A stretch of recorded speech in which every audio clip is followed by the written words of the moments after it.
Okay, hey guys, my name is King Wise from Kingdom of Wisdom. I'm very happy to find you back on that channel, on Kingdom of Wisdom channel. Today and for the coming days, we're gonna learn how to sound like American. We're gonna have some more of 10, or I don't know the number we're gonna have for this kind of videos where we're gonna learn how to sound like American. Because every time people come to see me, asking me questions, how can I do to sound like an American? And today and for the coming days, we will learn surely how you can sound like an American. And for today, for this first video, we're gonna see some rules of pronunciation. Yes, it's very important for you and I to know how to pronunciate because pronunciation actually helps you to be understood by your friends, to be understood by native speakers, to be understood by everybody.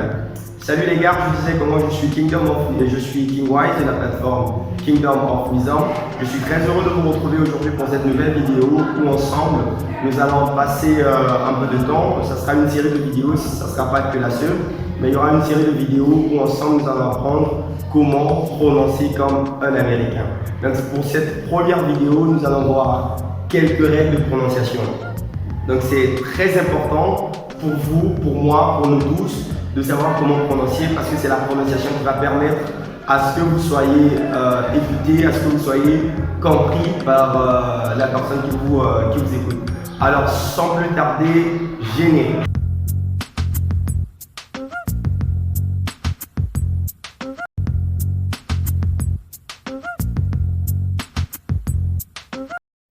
Merci beaucoup d'être resté avec nous. Donc nous nous retrouvons pour notre vidéo où ensemble nous allons apprendre comment parler anglais comme un Américain ou si vous voulez comme un native speaker.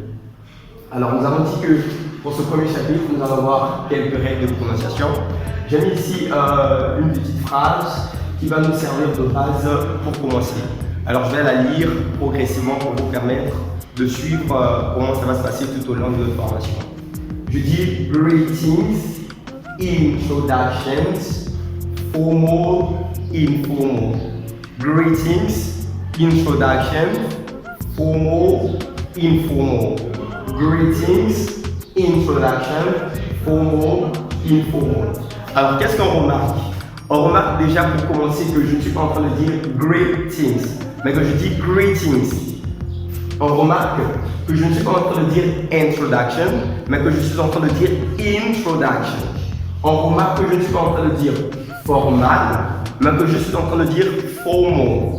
Que je ne suis pas en train de dire informal, mais que je suis en train de dire informal. Donc tout ça, ce sont des choses que nous allons découvrir tous ensemble. Pour commencer, en anglais, on va avoir l'habitude de lire, quand on va avoir deux E, au lieu de lire E ou E, on va plutôt lire I. Comme dans deep, comme dans sleep, comme dans speed. Voilà. Deep, sleep, speed. Voilà.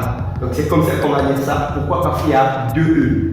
Lorsque j'ai in, voilà, IN ici là, en français le son in, en anglais ça n'existe pas ça. En anglais on va plutôt dire in. Donc in, pas in, mais in. Ça donne quoi? Informal. Informal. Ça donne quoi? Interning. Interning. Im, c'est la même chose. IM, en français, in. En anglais, ça n'existe pas. On va plutôt lire IM. Donc, je vais lire impossible. Impossible. Je vais lire important. Important. Important. C'est la même chose avec le AL. Lorsque on va rencontrer le AL en anglais, on va pas lire al, mais on va lire all, comme dans alcool en français. Ça donne quoi? Ça donne formal, ça donne all right,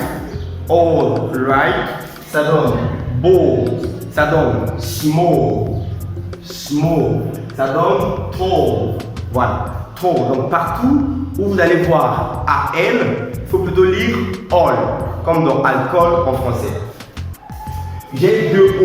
Lorsque j'ai deux O en anglais, ça se lit ou, comme dans school, comme dans good, comme dans food. Voilà, comme dans choose. Voilà, to choose.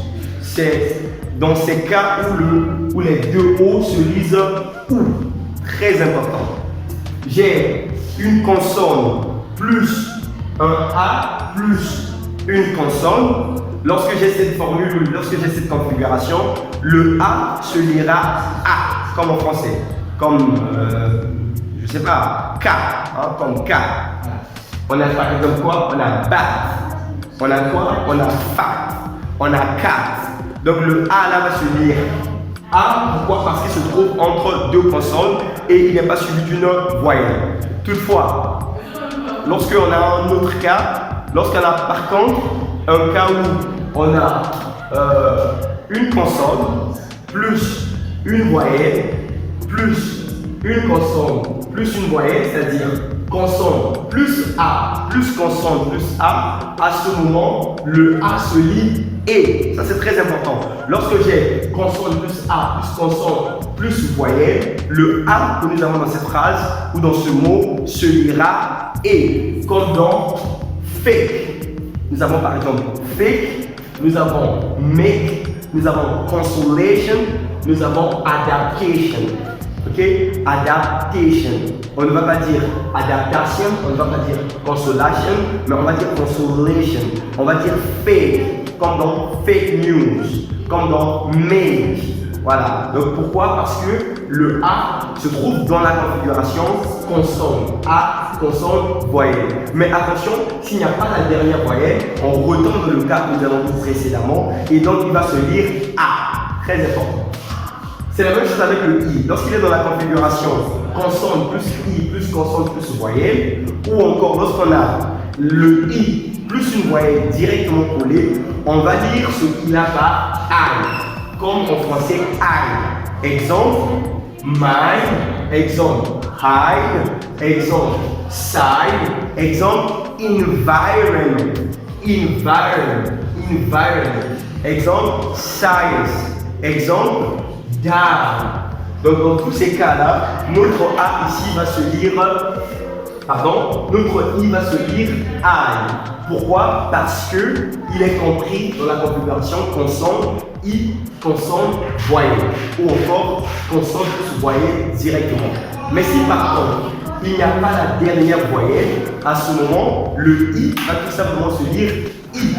Exemple, fit, exemple, qui, exemple, qui, exemple, punish. Si je dis punish, pourquoi je dis punish? Parce que le I qui est ici est compris entre une consonne, une autre consonne, et après il n'y a pas une voyelle. Donc je dis du coup I au lieu de dire I. Très important. Alors lorsqu'on a une voyelle plus un R, le R ne se dit presque pas. Voilà pourquoi depuis un moment, quand tu as dit que je ne dis pas formal, je dis formal. C'est comme si je tire vers le bas. Le R est comme tiré. Donc, mother. Je ne suis pas en train de dire mother. Non, je dis mother.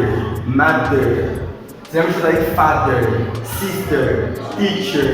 Voilà. Formal. International.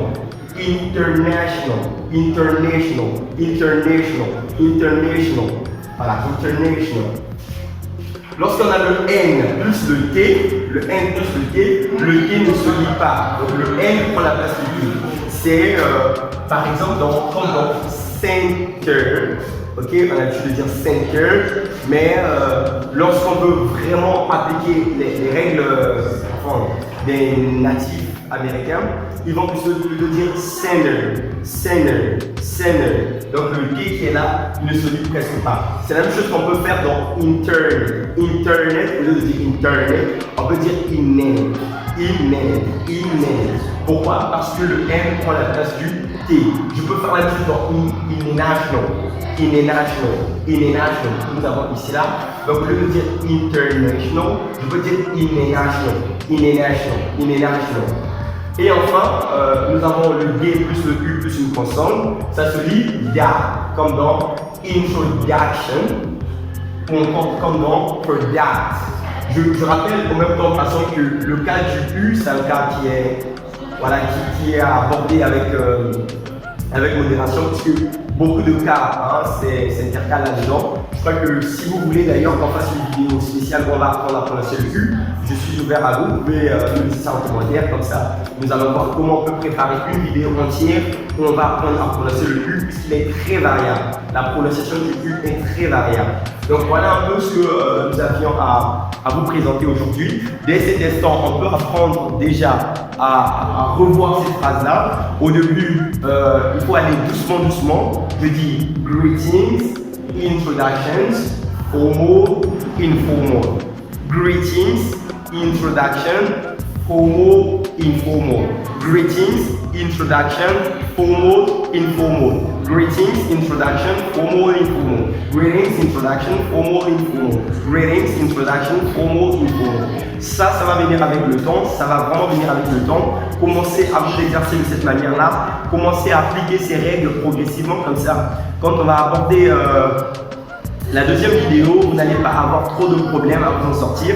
Et de cette manière-là, vous allez vous sentir à l'aise et progressivement, quand on aura fini cette série de vidéos, vous serez en mesure de parler anglais comme un Américain.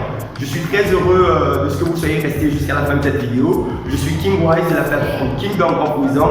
Je suis content à l'idée de savoir que vous serez encore nombreux à attendre et à être là pour notre prochaine vidéo. Ciao, peace à vous.